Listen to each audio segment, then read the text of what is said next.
मैं अपनी बात वहीं से प्रारंभ कर रहा हूं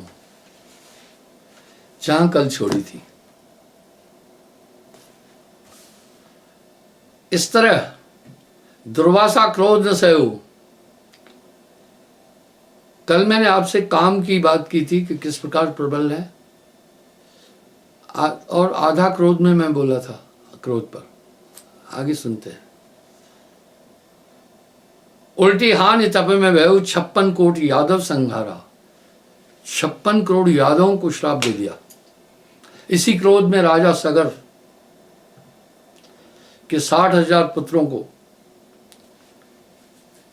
कपिल मुनि ने नष्ट कर दिया। उन्हीं के कल्याण के लिए फिर भागीरथ ने तप करके गंगा जी को लाया था।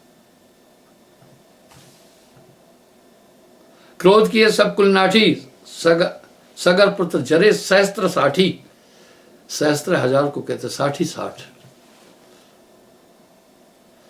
कर क्रोध भय जर सारा। राजा रंग गने को पारा। कौरव पांडव क्रोधे जा रहे, आप ही आप गए सब मारे।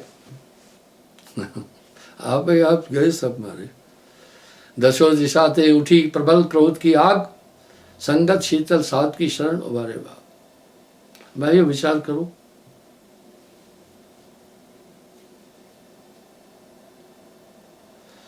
कहे कबीर क्रोध परिहरिय, सो प्राणी भव सागर तरे। क्षण क्षण क्रोध हृदय में आवे, जप तप ज्ञान रहे नहीं पावे। पंडित गुणी योगी वैरागी, ये सब जरे क्रोध की आगी। हाँ, पंडित गुणी वैरागी ये सब क्रोध की अग्नि में जल रहे हैं। इतनी प्रबल शक्तियां इस आत्मा को बांधने के लिए निरंजन ने सृजित किए।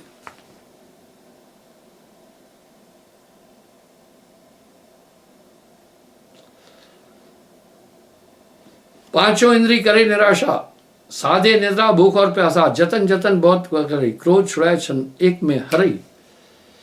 कह रहे इतने बड़े तपस्वियों ने घोर घोर तपस्याएं की, इंद्रियों को भी दमन कर दिया, लेकिन जब क्रोध आया क्षण के अंदर ही, हाँ,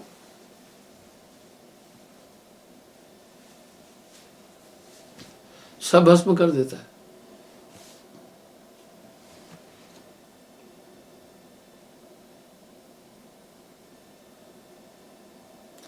क्रोध ते रोग शोक संतापा, क्रोध फंदा पर विनिशयापा। बड़ा प्रबल शत्रु है, और ये पांचों एक दूसरे के सहायक है। ये हाथ मन के सहायक है। इन हाथों में कोई ज्ञान नहीं है। अगर मस्तिष्क कहेगा कि लहर सिंह को नमस्कार करो, तो हाथ यूं हो जाएंगे, नमस्कार। अगर मस्तिष्क ने कहा कि खींच के तमाचा मारो, तो लहर सिंह के मुंह पर एक तमाचा पड़ेगा। इनमें अपना ज्ञान नहीं है। इसी प्रकार इनका संचालन बड़ी बारीकी से हो रहा है। ये बहुत बारीकी से काया के अंदर निवास करते हैं।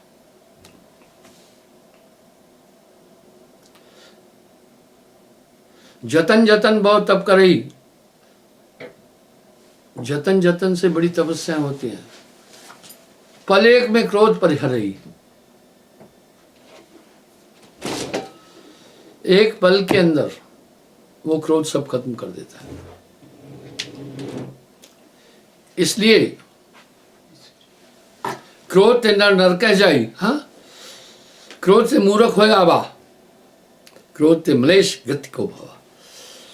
जब इंसान क्रोध करता है, थोड़ा उसको आप देखना कितना भयावह भयंकर रूप हो जाता है।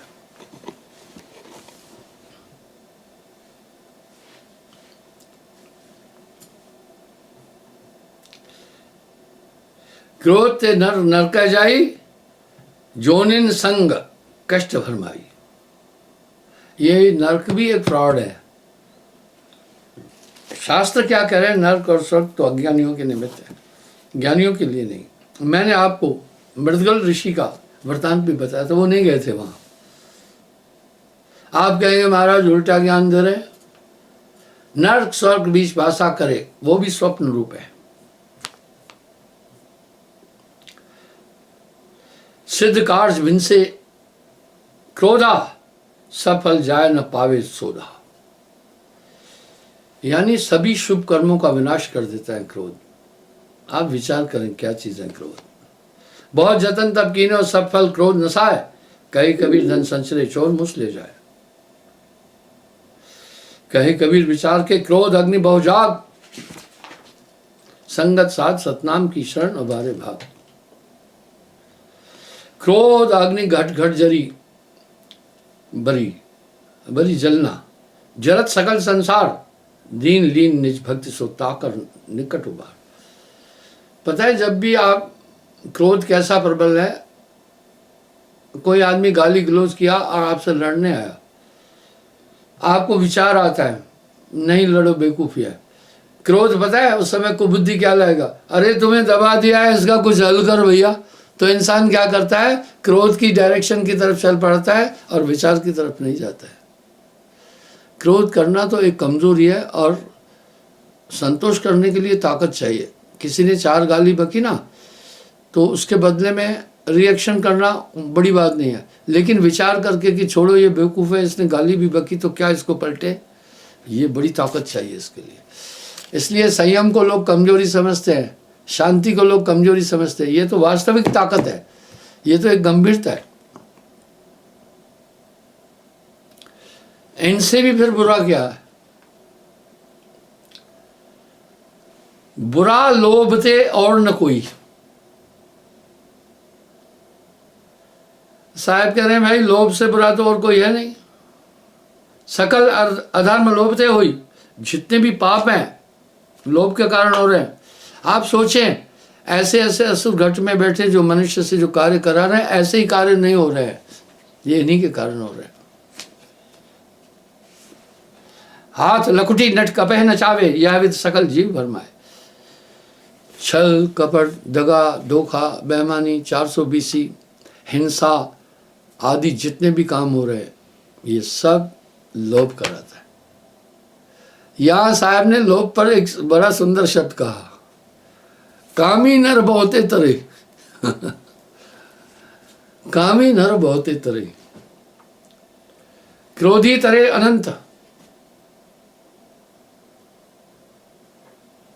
कामी नर बहुते तरे, क्रोधी तरे अनंत, लोभी जीड़ा ना तरे, कहे कबीर सिद्धांत।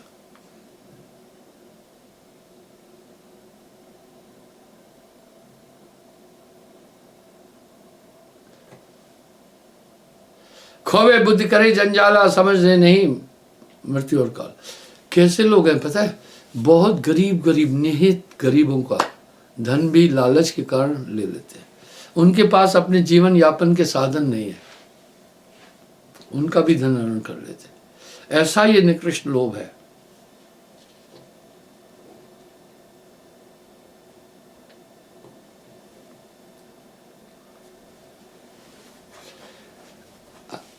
पल एक में गुरु ज्ञान बताए, जब शिष्योर द्रव्य पर लावे। ऐसी वस्तु गुरु मोहे दे, जय प्रकार मोरे धन होए। अब कुछ लोग आकर कहते हैं कृपा करो धम धाम हो, संपन्न हो जाए। हमारे साहब क्या कह रहे हैं, साईं इतना दीजिए, ज्यादा नहीं मांग रहे, परिहरण परिग्रहण। साईं इतना दीजिए, जामे कुटुंब समाए, मैं भी भूखा न रहूं, अतिथ न भूखा जाए।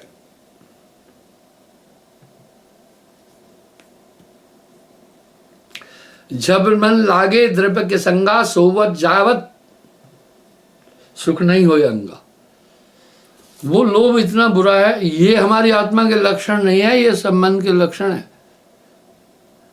तभी तो गोस्वामी जी कह रहे हैं इन सब मिल जीव ही घेरा, ये सब आत्मा को घेरा। और प्रबल अविद्या का परिवारा, कल कामादिक मोह अपारा। ऐसी आश लगावे चेला, अपने दाव करे भक्ति दुहेला। लोभ विवश गुरु भक्ति करई, मन में लोभ मुख भक्ति धरई। मन में लोभ है पर मुंह में वो भक्ति दिखाता है। गुरु महिमा कर माल चढ़ावे, पर प्रवृत्त हुए भक्ति मुख गावे। मन में लावे कुछ और ठौर बाट देखे सो जोड़े। गुरु लोभी शिष लालची दोनों खेले दाव, दो बूढ़े बावरे चढ़ पत्थर की नाव। मैंने आपको एक उदाहरण पहले भी दिया। मेरे पास ऐसे लोग आते हैं जो यहाँ धन अर्जन के लिए आते हैं, कहते हैं भक्ति भी ले रहे हैं, हम आपके ही हैं, लेकिन दाव क्या खेलते हैं क्या बताऊं। मैंने आपको एक बात बताई थी, मैं ठग नहीं हूं, कभी किसी से ठगी नहीं करता हूं, पर ठगी को इतना जानता हूं, ठग भी नहीं जानता होगा, क्योंकि ऐसे से ठग जब आए उनकी क्रिया करतूतें देखी और ये बढ़ते जाएंगे। जैसे आप आग में अगर घी डालोगे तो और धधकेगी, इस तरह लोभ संतुष्ट नहीं होता है आदमी लोभी। बड़े बड़े लोग हैं, पता है कहां संतुष्ट होते हैं, सुइयां भी बना रहे हैं।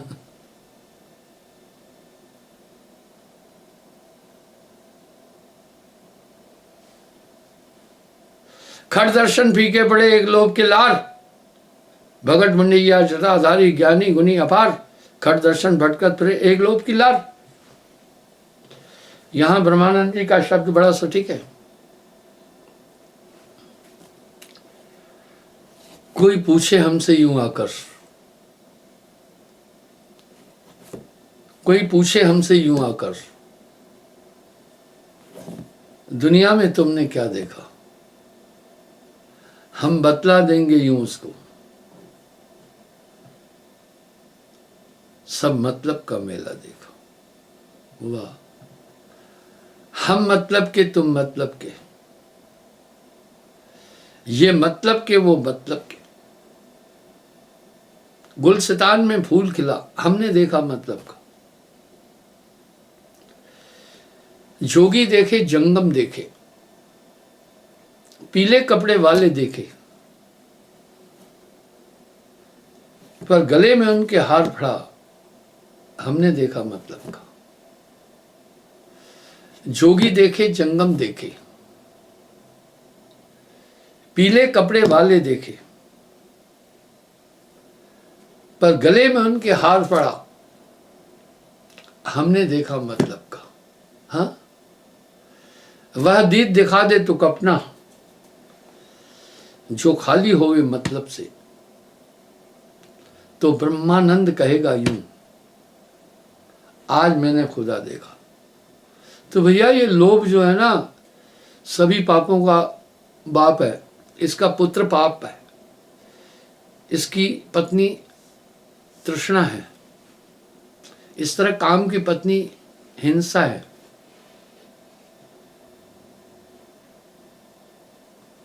क्रोध की पत्नी हिंसा है, काम की पत्नी आसक्ति है। इनके फिर बहू और पूरा परिवार है। ये फॉर्मलेस में मनुष्य के अंदर निवास करते हैं। अब यहां क्या कह रहे हैं साहब, जब नाम अंदर आता है ये बलहीन हो जाते हैं। जहां नाम तह काम नहीं, जहां काम नहीं नाम, कहे कबीर कैसे रहे रवि रजनी एक ठाम। रात और दिन एक साथ नहीं रह सकते, इसलिए नाम की शक्ति आने के बाद फिर ये नहीं रह पाते। बंधुओं, मैंने संक्षेप में, आप देख रहे हैं काफी पन्ने पलट दिए, मैंने कई चीजें छोड़ दी है, इनसे सावधान रहना। ये बलहीन कब हो जाते हैं, ये खुद कुछ नहीं कर सकते, ये सब आत्मा की ताकत से जीवित है। क्रोध आया, मारो, आया, लेकिन अगर आत्मा ताकत नहीं देगी तो आप किसी का कुछ बिगाड़ेंगे नहीं। मन जाता है जान दे, मन जाता है जाने दे, गह के राख शरीर, उतरा पड़ा कमान से, क्या कर सकता तीर। बंधुओं, मैं अभी आपको कुछ अपने इंटरव्यू भी दिखाऊंगा। मुझसे मीडिया वाले अजीब अजीब सवाल करते हैं, वो इंटरव्यू देखिए। promised, I'm back with you guys once again. आज मेरे साथ एक मुलाकात में एक बहुत स्पेशल गेस्ट हैं. इनसे आप शायद MATV के ज़रिए पहले कभी नहीं मिले, तो आज मुझे ये सौभाग्य मिला है भगवान की कृपा से कि आज मैं इनसे पहली बार ज़िंदगी में मिल पाई, इनके बारे में थोड़ा सा जान पाई, और मैं चाहती हूँ कि आप सबसे भी इन्हें मिलवाऊँ. इनका नाम है सतगुरु मधु परमहंस साहिब जी. तो नमस्कार.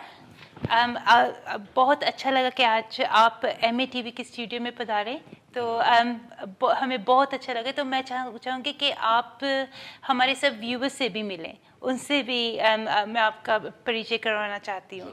तो गुरुजी, आप सबसे पहले हमें ये बताएं कि आप कौन से पंथ को मानते हैं, आपकी मान्यता क्या है? सबसे पहले धर्म में, हमारे हिंदू धर्म में भक्ति की दो धाराएं हैं जी. सरगुण और निर्गुण. सरगुण में पंचतत्व, देवी देवताएं, उनकी उपासना होती है जी. निर्गुण में लोग पंच मुद्राओं पर चलते हैं. हाँ. खेचरी, भोचरी, चाचरी, उन्मुनी, अगोचरी. इसमें साधक क्या करता है? आंतरिक खोज करता है, अपना कंसंट्रेशन चक्रों पर रोकता है. इसको साहब ने एक बात कही, प्रथम पूर्ण पुरुष पुरातन 5 शब्द उच्चारा, सोहंग सत ज्योति निरंजन कहिए ररंकार ओंकारा. शब्द ही निर्गुण, शब्द ही सरगुण, शब्द ही वेद बखाना, शब्द ही पुन काया के अंदर कर बैठा अस्ताना, जो जाकी उपासना किया उसका कहूँ ठिकाना. ये पंच मुद्राएं, पंच शब्द क्या है? कह रहे हैं पहले सर्वशक्तिमान ने ये 5 शब्द पुकारे, सोहंग, ज्योति निरंजन, ररंकार, ओंकार और सत शब्द. इसमें ये पंच मुद्राओं में निर्गुण भक्ति में लोग इसमें साधना करते हैं, जो जाकी उपासना किया उसका कहूँ ठिकाना. पहला कह रहे हैं ज्योति निरंजन चाचर मुद्रा सो है नैनन माही. जो ज्योति निरंजन, अलग निरंजन की उपासना करते हैं,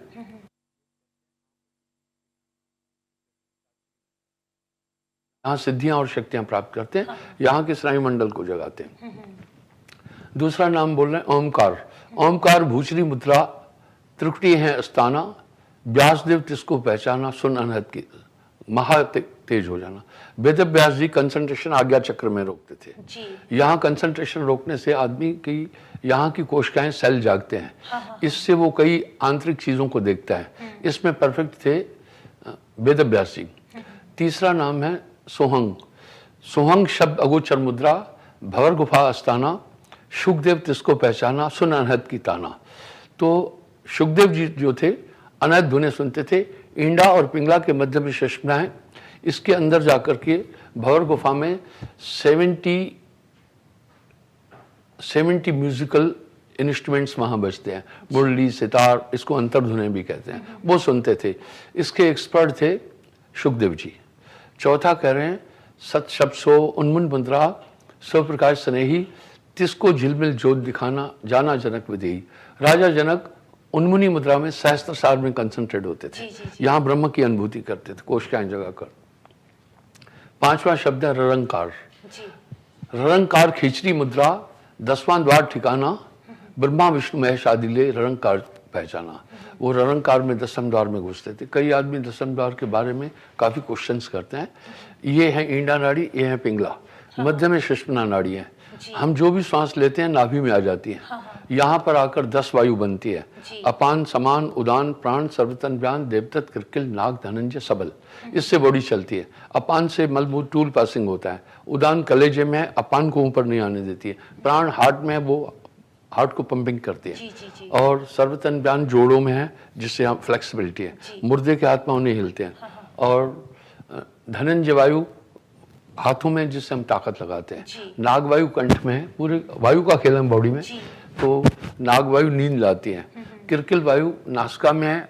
जब ये वायु आती है, ट्रैफिक पुलिस का काम करती है. जब वायुएं आपस में मिलती हैं तो इनको दूर करती है.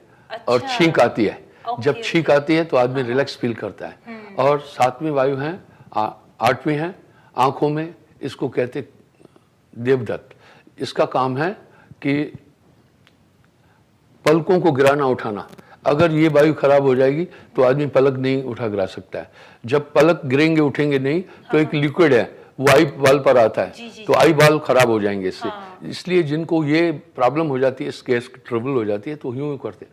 हाँ, वो यूं इसलिए drops कर रहे डालने हैं पड़ते ताकि हैं, हाँ। इधर का जो लिक्विड है आंख तक पहुंचे, इसलिए वो देवदत्त वायु ये काम करती है। सबल वायु पूरे शरीर में है, जो कि शरीर को ताकत देती है, और समान वायु शरीर को मोटा नहीं होने देती है। जी। इसलिए जब इंसान मर जाता है 24 घंटे बाद वो वायु निकलती है, तब बॉडी फैलने लगती है, फूलने लगती है।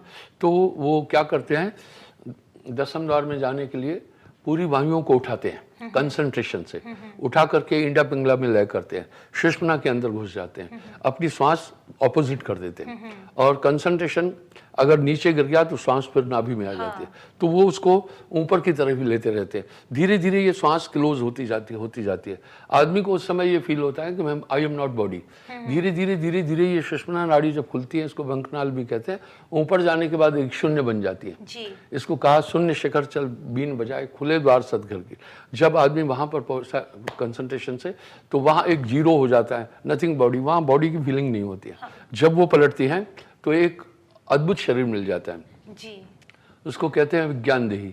उसके द्वारा फिर आदमी स्पिरिचुअल मूवमेंट्स करता है। जी। हर इंसान के शरीर में 6 शरीर है, स्थूल ये फिजिकल, सूक्ष्म, कारण, महाकारण, ज्ञान, विज्ञान देही। 6 बॉडी हर एक के अंदर है। मैं 3 बॉडी आपको अभी दिखाता हूँ।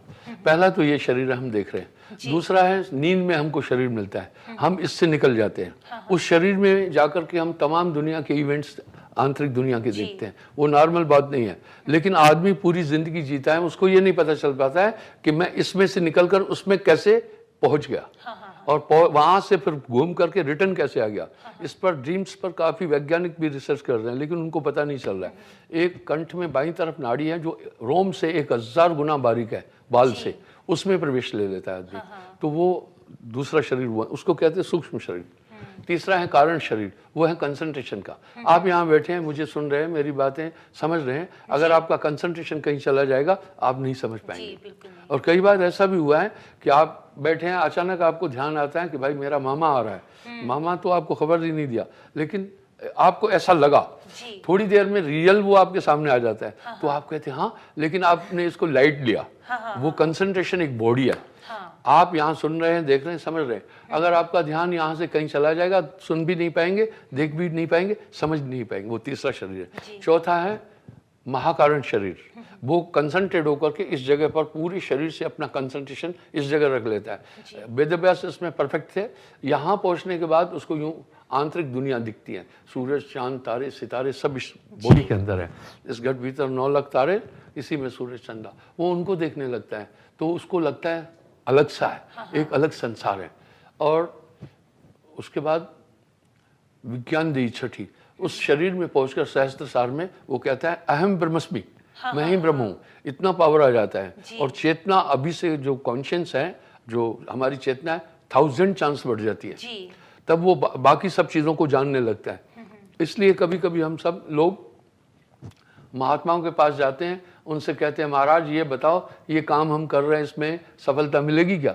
यानी हमारी ये धारणा है कि उनको थोड़ा सा भविष्य देखने की ताकत है, भूत भविष्य देखने की शक्ति आ जाती है। कभी कभी आप नींद में भी कोई ऐसे शरीर प्राप्त करते हैं, पर आप समझ नहीं पाते हैं। और छठा शरीर विज्ञान है, विज्ञान देह, वो पैरों के बिना चलता है, आंखों के बिना देखता है, हाथों के बिना काम करता है, कानों के बिना सुनता है। इसकी पुष्टि की है बाकी भी महात्माओं ने। नानक देव जी भी कह रहे हैं, अखे वाजो पेखना बिन कन्ने सुनना, हथे वाजो करना बिन पैरे चलना, नानक हुक्म पछाण के जीवत मरना। ब्रह्मानंद जी भी कह रहे हैं, बिन पैर चले बिन कान सुने बिन हाथ हजारों काज करे। कबीर साहब भी कह रहे हैं, पैर बिन चल गया शहर बेगमपुरा, आपका खेल कौन जाने। इसी शब्द को रामायण में गोस्वामी जी कह रहे हैं, पग बिन चल है सुने है बिन काना। पग पैरों को कहते हैं, उसके बिना चलता हूँ। सुने बिन काना, कर बिन कर्म करे विधि नाना, कर हाथों को कहते हैं, इसके बिना काम। आनंद रहत सकल रस भोगी, आनंद मुंह को कहते हैं, इसके बिना भी रस की भोग हो अभी जैसे आपने इतने सारे उदाहरण दिए हमें, और आपने कितने जैसे कितने ज़्यादा जैसे डिफरेंट रिलीजियस लीडर्स का, मैं कह सकती हूँ अगर इंग्लिश में बोले तो कितने ज़्यादा डिफरेंट रिलीजियस लीडर्स का आपने नाम लिया उसमें, है ना। तो मैं ये जानना चाहती हूँ कि आपकी मान्यता क्या है, हमें किसकी, आप किसको फॉलो करते हैं? सुनिए, आगे मैं बताऊंगा। दरअसल ये एक स्टेज है और मैं इन सब शरीरों को जानता हूँ जी। ऐसे बात नहीं कर रहा हूँ। हाँ हाँ और अगर किसी को शंका हो तो इस विषय पर बातचीत भी करे तो मैं जी। उनका निराकरण कर दूंगा। हाँ हाँ हाँ छठा शरीर उस वो विज्ञान देही है, अद्भुत है, वो लाजवाब है। इस शरीर का उल्लेख गीता में भी आ रहा है। हे अर्जुन, आत्मा की टांगे नहीं है पर सभी तरफ से चल सकती है। जी। आत्मा की हाथ नहीं है, सभी तरफ से काम कर सकती हाँ, है। हाँ, हाँ। आत्मा का मुंह नहीं है, सभी तरफ से बोल सकती है। हम सिर्फ मुंह से बोल सकते हैं, बाकी साइड से नहीं, हम आंखों से। लेकिन आत्मा में ऐसी चीज है, आत्मा के अंदर पैर नहीं है, सभी दिशाओं में चल सकती है। जी। यानी एक वो बॉडी है। हर एक इंसान ये नॉर्मल नहीं है मनुष्य, इसके अंदर अलौकिक पूरा ब्रह्मांड भरा पड़ा है। जी। अगर आप देखें तो इस पूरी पृथ्वी पर भी शासन भी मानव का है। इसमें ये सुरदुर्लभ तन है, देवता भी चाहते हैं हमें ये बॉडी मिले, हाँ हाँ क्योंकि ये 6 शरीर उनको भी नहीं है, ये सिर्फ ह्यूमन बॉडी में है। तो इस तरह से उनसे वो अध्यात्म यात्राएं करता है, वो जाता है, वो ख्वाब नहीं होता है। कभी कभी आपको भी लगता है स्वप्न में मैं उड़ रहा हूँ नींद में, आप दरअसल उड़ नहीं रहे हैं, वो रियलिटी है। लेकिन यहाँ ब्रेन थोड़ा सा फ्रॉड कर लेता है, आदमी नहीं समझ पा। इस प्रकार से निर्गुण भक्ति में ये 6 मुद्राएं थी। हाँ हाँ और योग था। और ये 5 नाम थे। 5 नामों पर लोग चलते भी हैं। काफी संस्थाएं हैं जो 5 नामों को फॉलो करती है। हाँ। पर आगे से कबीर साहब बोले 5 शब्द का कहूं ठिकाना। बोले ये 5 शब्द शरीर में कहाँ रहते हैं, इसको बताता हूँ। इसकी काफी लोग 5 शब्द को फॉलो करते हैं लेकिन उनको पता ही नहीं है कि कैसे कंसंट्रेशन करना है जी। वो कह रहे हैं नैनन माह निरंजन रूपा। जो निरंजन है वो नैनों में है। हाँ जी। इसलिए जो आदमी अलग निरंजन का जाप करने वाले कंसंट्रेशन दोनों आंख के बीच में होते हैं। ओमकार है भ्रुकुटी भूपा। जो ओम का उपासना करने वाले हैं वो भ्रुकुटी में कंसंट्रेशन करते हैं। और भवर गफा डिग सोहंग सारा, जो सोहंग का जाप करते हैं इंडा पिंगला को ले करके वो सुषुम्ना में जाकर बैठते हैं, बंकनाल में, वहां धुनें देखते हैं, प्रकाश देखते हैं। और सच रंकार है 10वें द्वारा, रंकार 10वें द्वार पर। और उसके बाद कह रहे हैं और ताओं पर सत शब्द विराजा। तो इस तरह 5 शब्द है। त्रिकाल में इस वर्ल्ड में जितने भी हिंदू संस्कृति में निर्गुण भक्ति करने वाले आए वो इन्हीं 5 शब्द तक रहे जी। तो कबीर साहब वाणी में कह रहे हैं ररंकार खेचरी मुद्रा 10वां द्वार ठिकाना, ब्रह्मा विष्णु महेश आदि ले, ररंकार पहचाना, सिद्ध साध त्रिदेवा आदि ले। 5 शब्द में अटके, मुद्रा साध रहे घट भीतर, फिर औंधे मुंह लटके। अर्थात त्रिकाल में जितने भी मुनि मुनीष ऋषि आदि तपस्वी है इन्हीं 5 शब्द तक आगे आए। आगे वो क्या कह रहे हैं, ये है निर्गुण भक्ति। सरगुण तो आप जान रहे हैं, जो बाहरी उपासना देवी देवताओं की जल अग्नि पृथ्वी, क्योंकि आप भी हिंदू संस्कृति से हैं तो जरूर आपको संस्कार से भी ये चीजें मिली होगी। तो सरगुण तो ये है, निर्गुण ये हुआ। पर एक धारा और चली जी। वो बड़ी वंडरफुल थी। ये धारा चली संतत्व की। अच्छा। ये संतत्व की धारा चली 1998 में कबीर साहब का उद्गम हुआ। अच्छा अच्छा। तो उन्होंने 120 साल रहे। इस बार ये 27 जनवरी को उनका शताब्दी अंतर्ध्यान वर्ष है। यानी वो 500 साल पहले शरीर छोड़े, 120 साल रहे। नानक देव जी से वो 57 साल बड़े थे। 1398 ईस्वी में उनका अवतरण हुआ था। तब उन्होंने संतत्व की ये धारा चलाई थी। वो सरगुण निर्गुण दोनों के मध्य से एक धारा निकलती है। मुख्य उन्होंने 3 चीजें कही। पहला कहा ये पूरा ब्रह्मांड नाशवान है जी। इस ब्रह्मांड से परे एक ब्रह्मांड है जहां कभी भी नाश नहीं होता।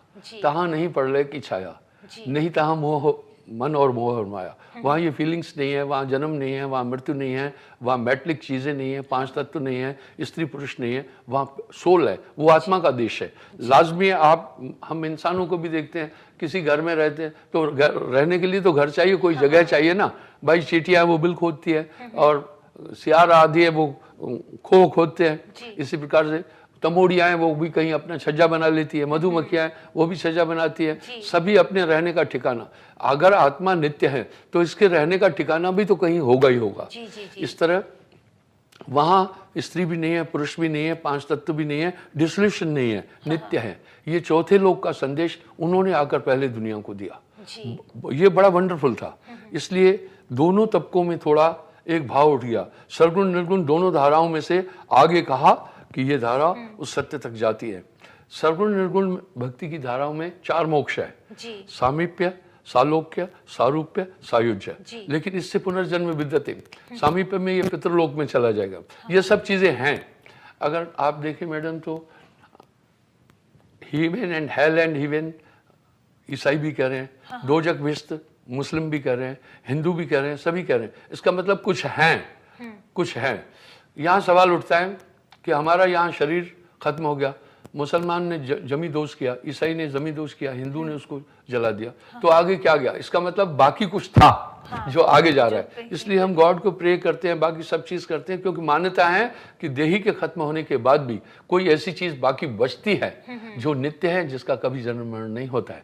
इसलिए सभी धर्मों में आप देखें, ईसा मसीह भी कह रहे हैं कि भाई स्वर्ग का राज्य उनका है जो उदार हृदय है, और हिंदू धर्म में भी कह रहे हैं, और कुरान में और इस्लाम में भी कह रहे हैं दोजक विस्त। इसका मतलब कुछ है। अब सवाल उठा क्या जाता है उधर? ये बॉडी खत्म हो जाती है, लेकिन जो ये कॉन्शियंस है वो चलता है, वो चलता है। ठीक वैसे ही आप जब नींद में होते हैं, इस शरीर सुप्त अवस्था में हो जाता है, ये कुछ भी नहीं करता है, लेकिन एक शरीर और आप धारण कर लेते हैं, वो आपको रियल लगता है। उस शरीर से जाकर स्वप्न में आप लड़ाई भी करते हैं, झगड़ा भी करते हैं, बाकी सब चीजें करते हैं, घूमते हैं, टहलते हैं, खाते पीते हैं, सब होता है। तो लेकिन वो उस आप उसको नित्य मान लेते हैं, आप कहते हैं रियल है। जब तक आप स्वप्न में हैं आपको वो शरीर नित्य लगता है, लेकिन जागने के बाद आप सोचते हैं ओहो ये नहीं था, क्योंकि उसके बाद ये ब्रेन उसको मान्यता नहीं दे रहा है। इस ब्रेन की एक नेचर है, ये सिर्फ स्थूल लौकिक इंद्रियों से देखने वाली चीजों को मान्यता दे रहा है, उसको नहीं दे रहा है। लेकिन संत तत्व की थ्योरी ने आकर के एक वे दिया, कहा कि हम इन भौतिक नामों से ईश्वर को नहीं प्राप्त कर सकते हैं। वो नाम दरअसल एक स्पिरिचुअल पावर है जो हमारे अंदर एक बदलाव लाएगा, वो हमें परफेक्ट मास्टर से मिलता है। बाकी ऐसे कोटि नाम संसार में तिनते मुक्ति न होए। तो उन्होंने इस नाम का महात्म प्रारंभ किया। सतयुग में नाम का महात्म नहीं था। सतयुग सत, त्रेता तप, त्रेता युग में तपस्या का महत्व था। द्वापर पूजाचार, द्वापर में यज्ञ आदि, कली में ये सब नाम बने, केवल नाम आधार। वो नाम जो है, इस नाम में सस्पेंशन आई। लोग सोचे नाम कोई भी है, वो नाम एक स्पिरिचुअल पावर है जो कंसंट्रेशन से गुरु एक पूर्ण संत उठा करके शिष्य के अंदर रखता है। जब वो ताकत पहुंचेगी तो वो अंदर का खेल समझेगा, मन क्या है, बुद्धि क्या है, चित्त क्या है, अहंकार क्या है, तब इनसे निकल पाएगा। क्योंकि आत्मा को तो और कोई बांधा नहीं है, इसी में आत्मा आच्छादित है। इसलिए संतत्व की धारा ने सर्गुण निर्गुण के मध्य से एक रास्ता निकाला उस अमरलोक तक। दूसरा, 4 मुक्तियों का एक समय है, सामीप्य मोक्ष है। इन 2 भक्तियों को हम खराब नहीं करें। इससे हमें क्या मिलेगा? 4 मुक्तियां मिल जाएगी। पहला सामीप्य, पितृलोक में चले जाएंगे, इसलिए श्राद्ध वगैरह करते हैं। दूसरा सालोक्य, सारूप्य, सायुज्य, 4 ये मुक्तियां मिलती है। ब्रह्म तक जाएगा, लेकिन पुनर्जन्म विद्यते, फिर जन्म होगा। लेकिन संतत्व ने कहा तह के गए बहु ना आवे, ऐसा देश हमारा है। तो उन्होंने चौथे लोक की बात कही। जी। तो आपने अभी एक बहुत अच्छी बात की, नाम की। अक्सर ये देखा जाता है कि अगर किसी भी पंथ के साथ जुड़े या कहीं पर कोई आश्रम हो वहाँ पर जाएं, तो अक्सर ये कहा जाता है कि गुरुजी से नाम लेना पड़ेगा, कि इस चीज़ में नाम लेना पड़ेगा। तो सब अपने हिसाब से वो अपनी तरफ से वो कहते कि इस मंत्र का जाप करना है, या हम ये आपको ये नाम देते हैं, ये कह रहे हैं। तो उस चीज़ को ये भी कहा जाता है कि गुप्त रखना है, किसी से बताना मत, किसी से कहना मत, क्योंकि ये सिर्फ आपके लिए, ये सिर्फ जैसे प्राइवेट है आपके लिए। तो अगर ये इससे इतने अच्छे काम हो सकते हैं हमारे, जैसे कोई भी हमारी ज़िंदगी में कोई भी बाधा हो, कोई भी मुश्किल हो, हर मुश्किल का हल हमें मिल सकता है, कोई भी प्रॉब्लम से छुटकारा मिल सकता है। तो इस बात को इतना छुपा के क्यों रखना? तो अगर इतना अच्छा नाम है तो इसमें छुपाने वाली क्या बात? अब हम सभी को टीवी पर क्यों नहीं बता सकते? अगर जितने लोग सुनेंगे, नाम लेंगे, उनको पता होगा, तो उतने ही तो उनकी लाइफ में भी वो पॉजिटिव ऊर्जा आएगी, वो पॉजिटिव एनर्जी आएगी। तो उस चीज़ को छुपा कर क्यों रखा जाता है? वेरी गुड, बहुत अच्छी बात है। एक बार मैं आगरा में जा रहा था ताजमहल देखने, तो एक रिक्शे वाले के साथ बैठा था। रिक्शे वाला बड़ी अच्छी अंग्रेजी बोल रहा था। मैंने कहा बहुत भाई पढ़े लिखे हो, रिक्शा क्यों चला? बोला नहीं मैं पढ़ा लिखा नहीं हूँ। मैंने बोला ये बताओ कि आप अंग्रेजी कैसे सीखे? तो उन्होंने बोला कि मैं फॉरेनर आते हैं टूरिस्ट, उनके साथ बात करते करते बहुत अच्छी अंग्रेजी बोल रहा था। मैं बोला लिखना भी आता है? बोला नो सर। मैं बोला वर्ड की स्पेलिंग क्या है? बोला नहीं पता है। जब हम इनफॉर्मल तरीके से किसी चीज़ को अपनाते हैं तो पूर्णता नहीं मिलती है। इसलिए गुरु एक फॉर्मल तरीके से हमें उदाहरण देता हूं। मैं आपके प्रश्न का उदाहरण देता हूँ। सिकंदर जब भारत से वापस जा रहा था, हिंद कुश पर्वत के पास में ब्रेक लिया, वहां पर क्या हुआ, उनका जो सेनापति था, मंत्री था, मंत्री को पता चला कोई महात्मा तपस्या कर रहा है। मंत्री गया, उससे जाकर दीक्षा ले ली। जब दीक्षा ले ली, वापस आया, सिकंदर को कहा कि तुम भी वहां पहुंचो, अच्छे महात्मा हैं, आप भी उनसे नाम दीक्षा ले आओ। सिकंदर गया। जब सिकंदर गया तो महात्मा ने सिकंदर को दीक्षा नहीं दी, बोला अभी तुम योग्य नहीं हो। तो सिकंदर ने दिल में सोचा चलो कोई बात नहीं है, मेरा सेनापति मंत्री तो लेके आया, उसी से पूछ लूंगा। जब आया, उसने आकर कहा भाई आपके प्रश्न का उत्तर दे रहा हूं। बोला भाई मंत्री मुझे ये बताओ, बोला सेनापति, बोला हे सेनापति ये बताओ, महात्मा ने तुम्हें जो थ्योरी बताई मुझे बता दो। बोला महाराज उन्होंने मना किया है। बोला वाह कैसी बात है, 2 मिनट में जाकर तुम उन्हीं के हो गए। मेरा नमक खाया इतने दिन, मेरी बात नहीं, बताओ नहीं तो तुम्हें अभी दंड दूंगा। सेनापति ने कहा ठीक है महाराज, मुझे 1 आध दिन की फुर्सत दे दो, फिर बता दूंगा। 1-2 दिन बाद फिर सभा में पूछा, भाई सेनापति बताओ वो महात्मा ने तुम्हें क्या बताया था।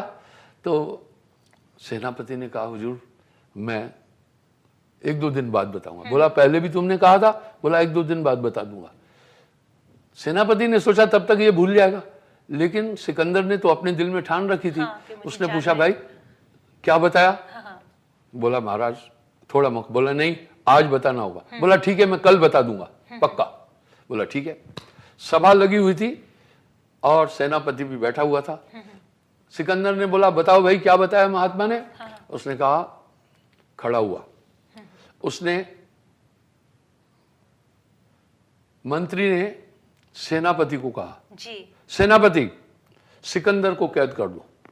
लेकिन सेनापति उठा नहीं। फिर मंत्री ने कहा तू जानता है ना मैं मंत्री हूं और मंत्री का पद सेनापति से ऊपर है, तुझे मुझे फॉलो करना चाहिए, तुम अरेस्ट करो सिकंदर को। तभी भी नहीं किया। तीसरी बार जब बोलने के लिए उठा तब सिकंदर ने कहा क्या बकवास है, हे सेनापति मंत्री को कैद कर दो। मंत्री ने फौरन हथकड़ी लगाई। तब मंत्री ने बोला कि हे राजन इस सभा में देखो मेरा आदेश नहीं चल सका, मेरा अधिकार नहीं था, है ना। लेकिन जब आपने एक ही बार, जबकि मैं मंत्री हूं, मैंने सेनापति को आदेश दिया कि इसको कैद करो, उसने नहीं किया। मेरा आदेश उसने टाल दिया। लेकिन आपने एक ही बात कही तो मुझे अरेस्ट कर दिया, क्योंकि इस सभा में आपका आदेश सर्वोपरि है। इसलिए मैं निर्धारित नहीं हूं ईश्वर की तरफ से दीक्षा देने के लिए, इसलिए मैं ये काम नहीं कर सकता। मैं तुम्हें बता देता तो एक उल्लंघन भी हो जाता, क्योंकि फिर तो सब दुनिया ऐसे ही नाम जपती, तब गुरु का महत्व ही खत्म हो जाना था। गुरु हमें एक फॉर्मल तरीके से उस ईश्वर की दिशा बताता है। आप देखें दवाओं पर भी तो लिखा है ना कि सर दर्द की है, पेट दर्द की है, लेकिन लिखा हुआ है don't use without advice of the doctor.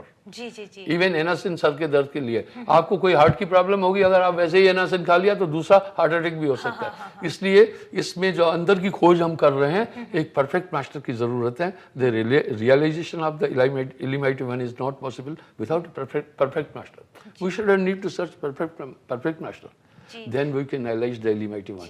ये है, इसलिए उसको हमें जानना पड़ेगा। इसकी एक वो विधिवत हमें बता देगा, एक सीक्वेंस से बता देगा। और दूसरी बात, वो नाम वाणी का विषय नहीं है, वो थ्रो कंसंट्रेशन तुम्हारे अंदर उसका पाद करेगा। ये है, इसमें कोई और स्वार्थ नहीं है। जी, मगर अगर हम जैसे आपने कहा कि ज्ञान के लिए कोई सही गुरु भी चाहिए, तो अगर हम ये ढूंढने जाएं कि हमें कोई अच्छा गुरु मिले, सही गुरु मिले, जैसे अभी भी न्यूज़ में अभी भी बाबा राम रहीम और हनीफी जी का वो सब कुछ चल रहा है, तो बहुत कुछ ऐसे बातें सामने आ रही हैं, उससे लोगों का क्या हो गया, विश्वास उठ गया है। वो सोचते हैं कि कुछ नहीं है, कुछ भी सही नहीं है। ये ना कितने ज़्यादा से सिर्फ उनका नहीं, मगर जैसे राधे माँ का भी वो काफ़ी चीज़ें सामने आती हैं। दूसरे भी काफ़ी ऐसे नाम हैं जिनके बहुत बड़े बड़े आश्रम, बहुत बड़े बड़े नाम, क्या कुछ नहीं, इतनी बड़ी फॉलोइंग।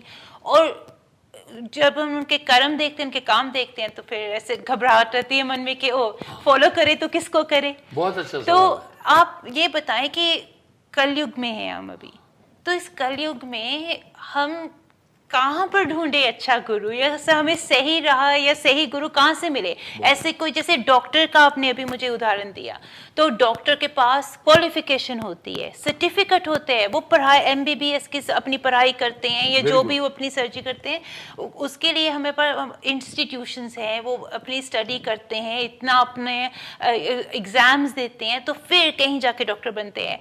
हम जैसे अगर किसी गुरु या किसी गुरु को फॉलो करें या किसी का आश्रम देखें, तो हम ये देखते हैं कि इस इंसान के बारे में तो हमने पहले सुना ही नहीं था। हाँ। तो एकदम से ये कहाँ से आ गए, ये कौन है?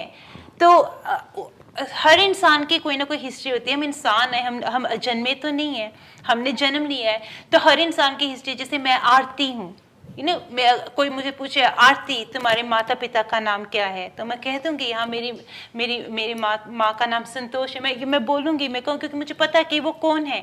मगर कई बार कुछ नाम ऐसे सामने आते हैं कि वो भी कुछ बहुत डिफरेंट से होते हैं, बहुत अजीब से। तो इतनी सारी, जैसे मैं कह सकती हूँ हमारे सामने जैसे एक किस्म का जाल बन जाता है। जी हाँ। तो ये माया जाल में हम फंस जाते हैं, तो उसमें पता नहीं चलता कि सही गुरु कौन है, क्या है, कहाँ, कैसे पता चलेगा, उसके गुरु बनते कैसे हैं, आते कहाँ से है, कुछ भी नहीं पता हमें। तो हम ब्लाइंडली फॉलो करते हैं, जैसे किसी ने कह दिया फॉलो कर लिया।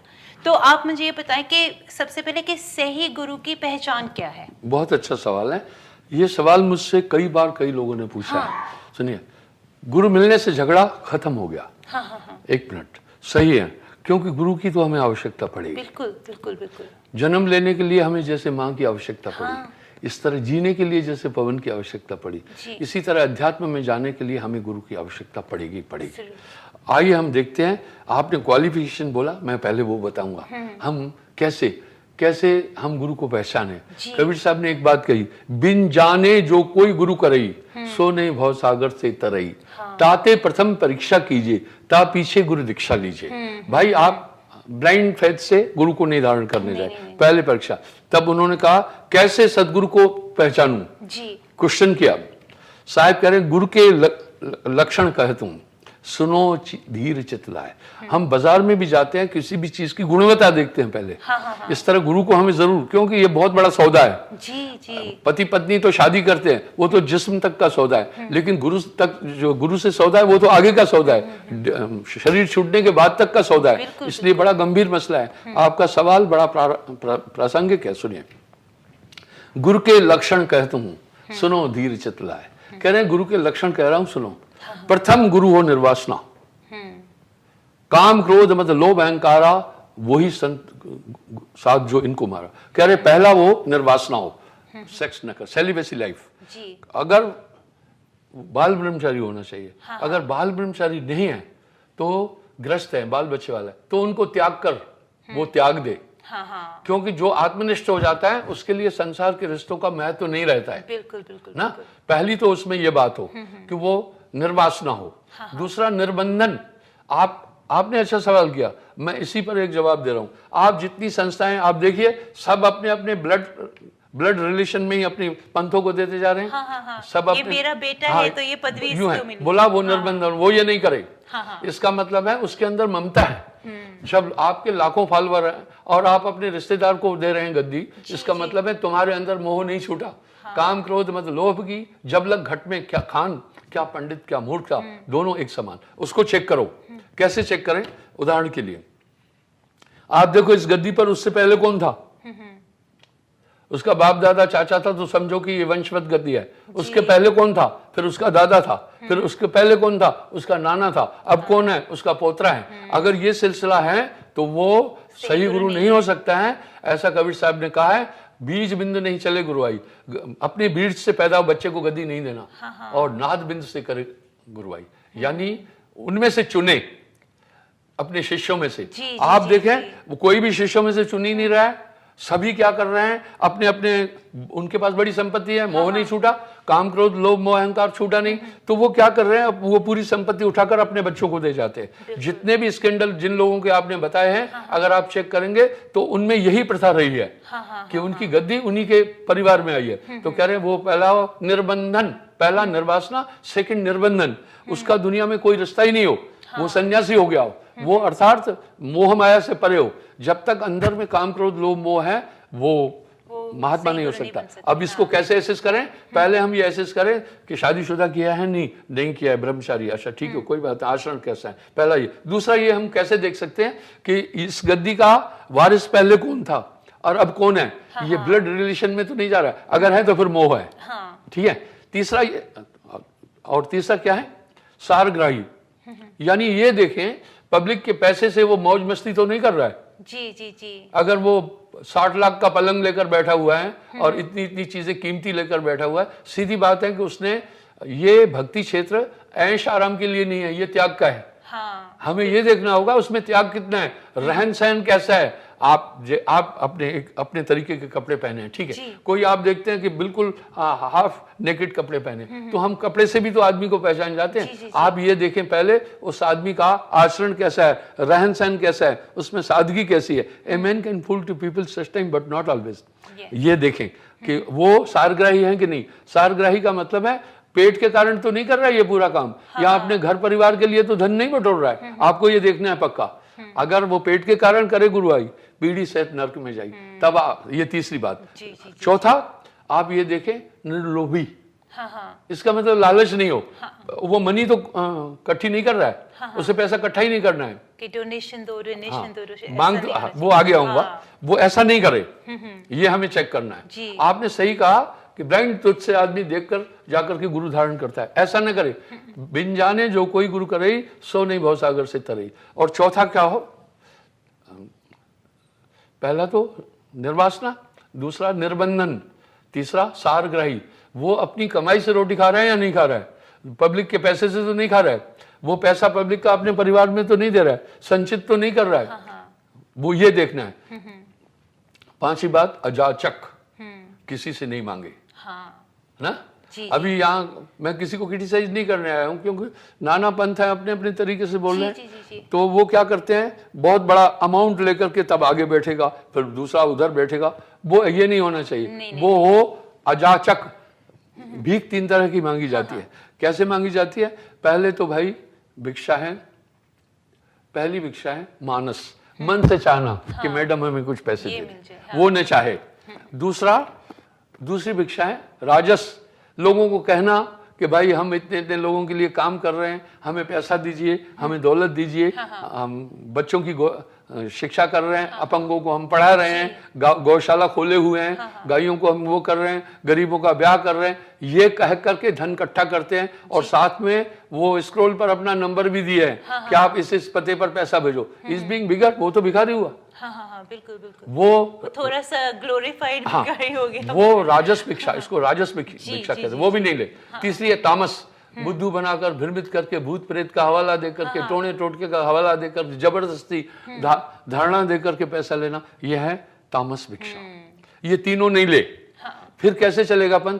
आकाश वृत्ति, स्वयं जो आ जाए उसको परमार्थ में लगाए, अपने लिए नहीं खाए।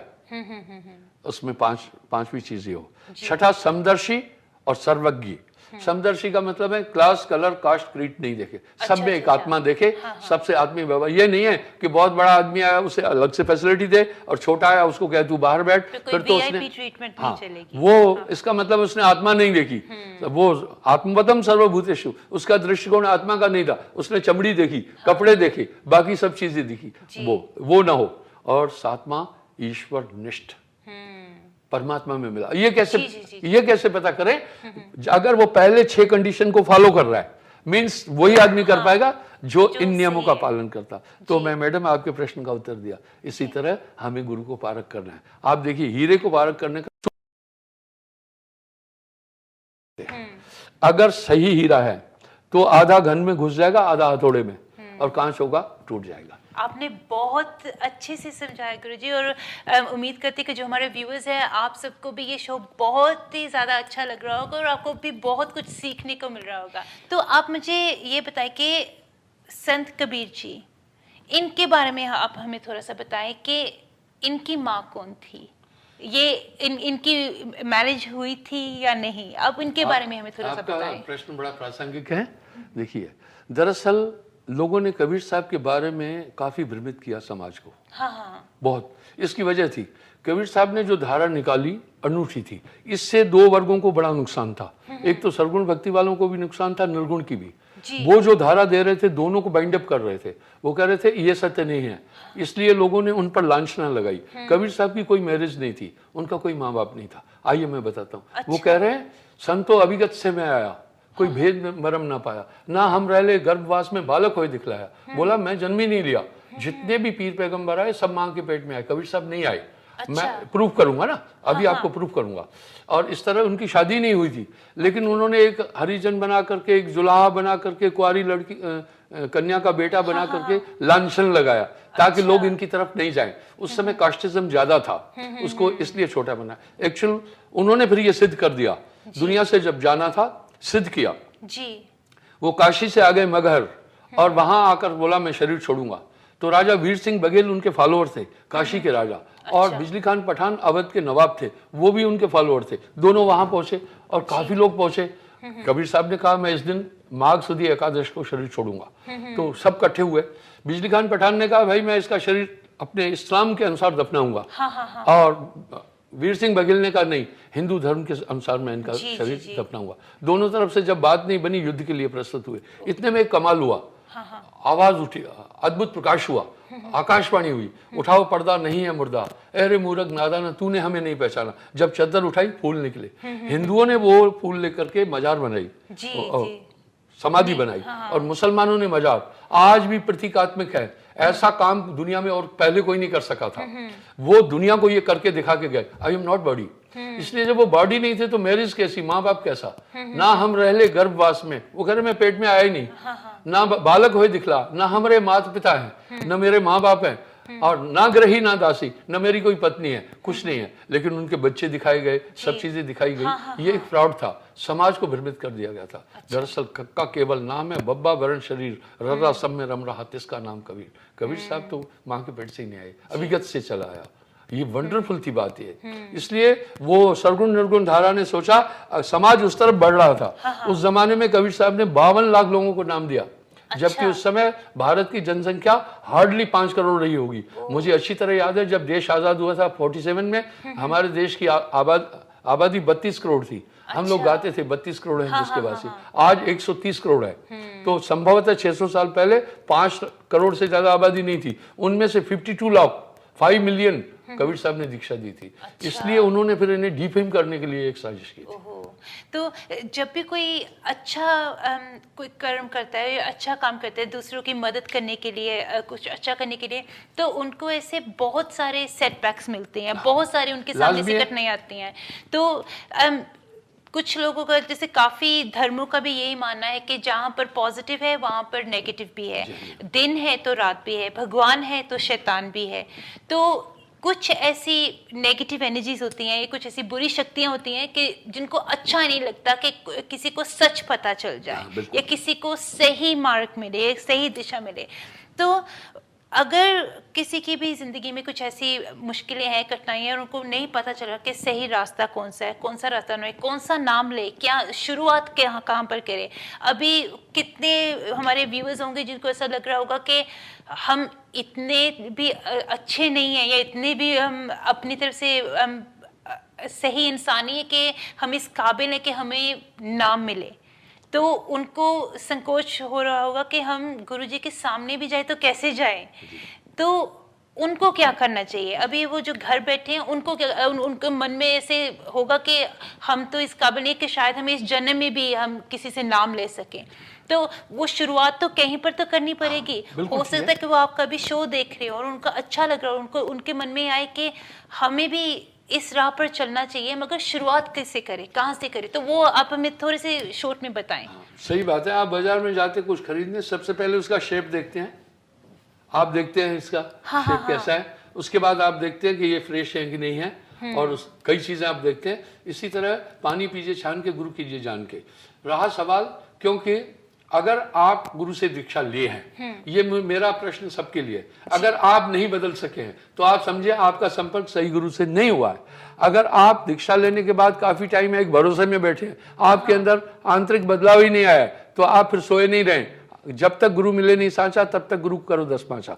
गुरु जब नाम दान देता है क्या करता है? 5 चीजें करता है। आप चेक करो ये 5 चीजें तुम में आई हैं कि नहीं आई है। पहला तो पूरे संस्कार जो पुनर्जन्म के संस्कार थे गुरु वो खत्म कर देता है। वो कहाँ थे? अंतःकरण में थे, तो वो अंतःकरण चेंज हो जाएगा। काग पलट हंसा कर देना, वो नाम की ताकत से पहला ये काम होगा, आप बदल ले। दूसरा, आत्मा और मन को गुरु अलग कर देता है। जैसे आप देखें, हम दूध को गर्म करते हैं, उसको पनीर बनाने के लिए टाटरी या कोई खटाई डालते हैं, वो हो जाता है। इसी प्रकार गुरु आत्मा और मन को विलग करता है। आत्मा और मन को जब विलग कर देता है, यही है नाम की ताकत, यही है नाम, 5 चीजें। तो जब विलग कर देता है तो अब क्या हुआ? आत्मा कोई ऐसा नहीं है बल्ब, आत्मा तो पंचभौतिक तत्वों से परे है, शुद्ध चेतना आत्मा है। तब वो फाइट करने लगती है हमारे अंदर की नेगेटिव ताकतों से, मन से, बुद्धि से, चित्त से, अहंकार से। हम बदलना शुरू हो जाते हैं। काग पलट हंसा कर देना। तीसरा काम क्या करता है? गुरु सेव कर देता है नामदान के समय जी, प्रिजर्व करता है। जैसे आप देखिए बच्चों को पोलियो ड्रॉप देते हैं। पहले इंडिया में 30% बच्चों को पोलियो हो जाता था, लेकिन पोलियो ड्रॉप देकर उनको सेव कर दिया, अब पोलियो नहीं हो रहा है। इसी प्रकार से नाम दे करके वो भूत प्रेत, टोना टोटका, जादू झड़ी, जंत्र मंत्र से सुरक्षित कर देता है। तीसरा काम गुरु ये करता है। चौथा, ज्ञान देता है। ज्ञान का लक्षण क्या है? सार को अपनाना, असार को छोड़ना। आप चेक करें ये चीजें आपके पास हैं कि नहीं है। आप झूठे भरोसे में तो नहीं बैठे हुए हैं। नहीं तो मैं आपको एक छोटा एग्जांपल दूंगा। एक आदमी की नाक कटी थी, तो उसने सोचा नाक कटी है, लोग मेरी तरफ कंसंट्रेट हो रहे हैं। तो उसने क्या किया? किसी ने पूछा भाई नाक क्यों कटी? बोला मैंने नाक काटी, नाक काटने से खुदा नजर आता है। उसने कहा मेरी भी काटो। उसकी भी काटी। बोला भाई खुदा तो नजर नहीं आ रहा है। बोला चिंता मत कर, तू भी कह खुदा नजर आ रहा है, हमारी नाक नहीं है, किसी की नहीं। इस तरह सैकड़ों आदमी हो गए। नाक कटा, नक कटा, पंच चल गया, तो काफी लोग उसमें ज्वाइन कर लिया। एक बार एक और आदमी आया, उसकी नाक काटी। उसने कहा भाई मुझे तो नहीं दिखा कुछ भी। बोला हमारी नाक नहीं है, हमने किसी की नहीं रहने देना। उसने कहा ये कौन सी बात है? वो चिल्लाना शुरू किया, ओ भाई मुझे कोई खुदा नजर नहीं आया। तो बाकी भी चिल्लाना शुरू कर दिए, हमें भी नहीं आया। इस तरह नाना मत मतांतर अपने को स्थापित करने के लिए। वैसे ही आप ईमानदार होकर अंदर में सोचो, तुम बदले हो कि नहीं? गुरु ज्ञान का दाता है, तुम्हारे अंदर ज्ञान आया कि नहीं? ये है नाम की ताकत। ये नाम कोई वर्ड नहीं है, एक स्पिरिचुअल रेज आपके अंदर गुरु पहुंचाता है, वो तुम्हें बदलेगी। काग पलट हंसा कर देना, ऐसा नाम सदगुरु में देना। जी, नहीं आपने बहुत अच्छे से समझाया। और हमारे जो व्यूअर्स हैं वो जानना भी चाहते हैं, वो चाहते हैं हम सरलता से सीखें, हमें इजी पता चले कि हम कौन से स्टेप ले, क्या करें क्या ना करें। तो एक चीज़ जो मैं अभी आपसे बात करी थी शो शुरू होने से पहले भी, कि वेजिटेरियन या हमारी डाइट, हम जो चीज़ खाते हैं, जो पीते हैं, उसका हमारे ऊपर असर होता है। ये तो साइंस ने भी बार बार प्रूव कर दिया है। तो काफ़ी लोग ये सोचते हैं कि शायद अगर हम मांसाहारी ना हो, वेजिटेरियन खाना खाएं, तो उससे हमारी ज़्यादा हमारी स्पिरिचुअलिटी ज़्यादा स्ट्रॉन्ग होगी। कुछ लोगों का ये मानना है कि वेजिटेरियन को भी छोड़ो, वीगन बन जाओ, उससे हमारी ज़्यादा स्पिरिचुअलिटी स्ट्रॉन्ग होगी। तो आप बताएं कि हमारे खाने का हमारे शरीर के साथ, हमारी स्पिरिचुअलिटी के साथ क्या कनेक्शन है? Very good. सबसे पहली बात है 84 लाख जीव जो संसार के हैं, सभी उसी ईश्वर का अंश है जी। आत्मवतम सर्वभूतेषु। पहली बात, अगर आपके बच्चे को कोई मार के खाए, आपसे कहे मुझे कृपा करो, शायद आप नहीं करेंगे। मैं आपको छोटी सी बात बताता हूँ। मांसाहार ईश्वरीय अपराध है, मांसाहार धार्मिक अपराध है, मांसाहार वैज्ञानिक अपराध है, मांसाहार धार्मिक अपराध है। आइए, इस धरती पर 2 तरह के जीव हैं। मनुष्य को सबको सुरक्षा देनी चाहिए। 2 तरह के जीव हैं, शाकाहारी और मांसाहारी। हाउ वी आइडेंटिफाई टू शाकाहारी, वेजिटेरियन और नॉन वेजिटेरियन, इसके 5 लक्षण हैं। जो भी मांसाहारी है, पहली बात उनकी आंखों में इंफ्रारेड सिस्टम है, रात में भी देख सकते हैं जी। पहली बात उनमें ये चीज है। दूसरा, उनके दांत लंबे और तीखे हैं। और तीसरा, उनके नाखून नुकीले हैं जी जी। चौथा, वो पानी जीभ से उठाकर पीते हैं। 5वां, उनके शरीर में विष है और दुर्गंध है। लाइक शेर, कुत्ता, बिल्ली, नेवला आदि, ये मांसाहारी है। आपने कभी नहीं सुना होगा कि बिल्ली कहीं सब्जी तोड़कर खा रही है। नहीं। आपने कभी नहीं सुना होगा कि शेर किसी की गोभी तोड़ के खा रहा है। वो नियम के पक्के हैं। वो नॉन वेज ही खाते हैं, वो वेज की तरफ बढ़ेंगे ही नहीं। कोई आलू किसी की खेत से आलू खाने बिल्ली गई नहीं, नहीं, नहीं, नहीं। आज तक कोई नेवला किसी की खेत में जाकर पालक नहीं खा के आया। वो अपना उसी तरह से प्रकृति ने बनाया है वो खाए। और शाकाहारी की 5 पहचान है। पहला वो डार्क ब्लाइंड है, रात को नहीं देख सकता जी। और दूसरा उसके दांत चौड़े हैं, हाँ तीसरा नाखून भी चौड़े हैं, चौथा पानी निगल कर पीता है, हाँ ऐसे नहीं पीता है, पांचवा उसके बॉडी में पॉइजन नहीं है। लाइक आप देखो गाय, भैंस, बकरी, ऊंट, हाथी मर भी जाएंगे, मांस नहीं खाते, बीइंग वेजिटेरियन। इस तरह इंसान भी है, ये डार्क ब्लाइंड है, इसके दांत जो है चौड़े हैं, इसलिए इसका आहार प्रकृति ने इसके लिए बहुत आहार दिया है। क्या क्या देखो, मैं मांस नहीं खाता हूँ, मैं भी तो जी रहा हूँ, मेरी 69 ईयर एज हो रही है, मैं भी तो जिंदा हूँ अभी भी, कहीं नहीं मर गया मैं। तो जब एक जानवर अपने ट्रैक से नहीं हटता, आप गाय को कुछ भी देना पहले सूंघती है, इसमें मांस तो नहीं है। तो इसलिए इंसान की अभी आयु कम क्यों हो गई, नॉनवेज का इस्तेमाल करने लगा। अभी आप देखिए अमेरिका में, एडवांस कंट्रियों में सब डॉक्टर लिख रहे हैं बी वेजिटेरियन। तो इसलिए मांसाहार तो एक घोर अपराध है। आप कल्पना करें, मानव पूरी सृष्टि की सुरक्षा करने वाला है और ये ईश्वरीय अपराध है, मानवीय अपराध है, धार्मिक अपराध है, सामाजिक अपराध है। इसलिए इसको समझने की जरूरत है। आपके खाने के लिए प्रकृति ने क्या कमी छोड़ी? आपके पास घी है, दूध है, फल है, फ्रूट है, सब्जियां हैं, अनाज है, ये सब है। ये तो एक गंदी प्रथा चली। ये क्यों चली? कुछ लोग ऐसे एरिया में रह रहे थे जहां फसल नहीं थी, जहां ये सब चीजें नहीं होती थी, तो वो फिश, सी साइड के लोग अधिकतर फिश खा रहे। इस तरह ये हुई। हम वास्तविक होकर, निष्पक्ष होकर के सोचें, भाई हमारे बच्चे को कोई मारे तो हम दुखी हो जाते हैं। मानव देव रूप है, इसलिए इसे मांसाहार नहीं करना चाहिए। इससे आप एग्जांपल देता हूँ, जापानीज एज में सबसे ज्यादा है क्योंकि वो वेजिटेरियन है। इसलिए वेजिटेरियन आदमी को रोग भी नहीं होगा, बीमारी भी नहीं होगी। अभी वैज्ञानिक कह रहे हैं एग इज ए पॉइजन। भाई मुर्गियां, उनका कोई ट्रीटमेंट नहीं कर रहा, उनके ब्लड से ही तो एग बना, और जब आप वो खाएंगे तो वैसा ही, जैसा खाए अन्न वैसा हो मन। इसलिए इस चीज से पीछे हटना चाहिए, इसको बचाना चाहिए। बहुत अच्छा किया। और कुछ लोगों का ये भी मानना होता है कि वेजिटेरियन का भी वो अपना अपना जैसे कैटेगरी उसकी बनाते हैं, तो उसमें भी वो कहते हैं कि जैसे अंडा खा लिया तो वो तो वेजिटेरियन है, वो मीट नहीं है, क्योंकि वो हम कौन सा मुर्गी खा रहे हैं, वो तो अंडा खा रहे हैं। तो इसलिए कुछ लोग अपनी अपनी एनर्जी को इस तरह से चेंज कर लेते हैं कि वो कहते हैं कि नहीं, हमें जानवर से कोई भी मिली हुई चीज़ हमें नहीं लेनी, नहीं खानी। जैसे दूध हो गया, वो गाय के बछड़े का होना चाहिए, वो इंसान के लिए नहीं, तो इंसान को नहीं लेना। तो इस पर भी जैसे काफी ज्यादा मैं कह सकती हूँ डिबेट्स होती रहती हैं, मगर हमारे पास अभी टाइम बहुत कम है। इस पर भी चलूंगा। आप मैडम मुझे एक बात बताएं, आपने जो फ्रूट है वो पेड़ों में देखे, अनार देखा, आम देखा, बाकी सब चीजें देखी, कभी अंडा देखा? वो मुर्गी का रज भी रज है। 3 महीने तक आप, हम सब भी माँ के पेट में एग के रूप में थे। वो बाहर निकलने के बाद जो येलो है वो मुर्गे का बीज है, जो व्हाइट है मुर्गी का रज है। तो इसको कैसे फ्रूट कह सकते हैं? ये तो वो लोग हैं जो इस हैबिट के आदी हैं, इस कारण अपनी सुरक्षा के लिए कह रहे हैं, लेकिन ये गलत है, बिल्कुल भी गलत है, क्योंकि ये फ्रूट नहीं है, ये तो रज बीरज के द्वारा बना हुआ है। इस तरह आप देखिए, मुर्गी है, कोई भी जीव है, किसी भी, आपके लिए प्रकृति ने बड़े सुंदर संसाधन बनाए हुए हैं। रहा दूध, आइए मैं बताता हूँ। दूध हम किसी की प्राण हत्या करके नहीं ले रहे हैं, दूध वो दे रहे हैं। दूध नहीं लोगे तो उसको बीमारी हो जाएगी। आप गाय के थन से दूध नहीं निकालेंगे, 2-3 दिन बाद पॉइजन बन जाएगा। हो सकता है बछड़ा पूरा दूध नहीं पी सके, बछड़ा इतना दूध नहीं पी सके। अब मेरे पास गाय है, 15 किलो दूध देती है, बछड़ा 15 किलो दूध पिएगा और वो तो बीमार हो जाएगा। इसलिए दूध हम इतना होना चाहिए। दूध लेने के टाइम पर हमें ये ध्यान रखना चाहिए कि उसका बच्चा भूखा नहीं मरे। उसको रजा कर पिलाने के बाद जो बचे वो आप ले सकते हैं। अगर आप उसे भी त्यागे तो और अच्छा है। आपसे आज बात करके बहुत अच्छा लगा गुरुजी, बहुत कुछ सीखने को मिला, और हमारे जो व्यूअर्स हैं उम्मीद करते हैं उन सबको भी बहुत अच्छा लगा होगा। अभी मेरे पास शो के लिए बहुत कम समय बाकी बचा है, तो मैं आपसे बस यही रिक्वेस्ट करूंगी कि आप अपनी तरफ से शॉर्ट में कोई मैसेज अगर हमारे व्यूअर्स को देना चाहते हैं, अपनी तरफ से संदेश जरूर। मैं व्यूअर लोगों को प्रार्थना करना चाहूँगा, ये मानव जीवन बड़ा दुर्लभ है, इसकी प्राप्ति मोक्ष और ईश्वर की प्राप्ति के लिए है, इसलिए इस समय को बर्बाद न करें।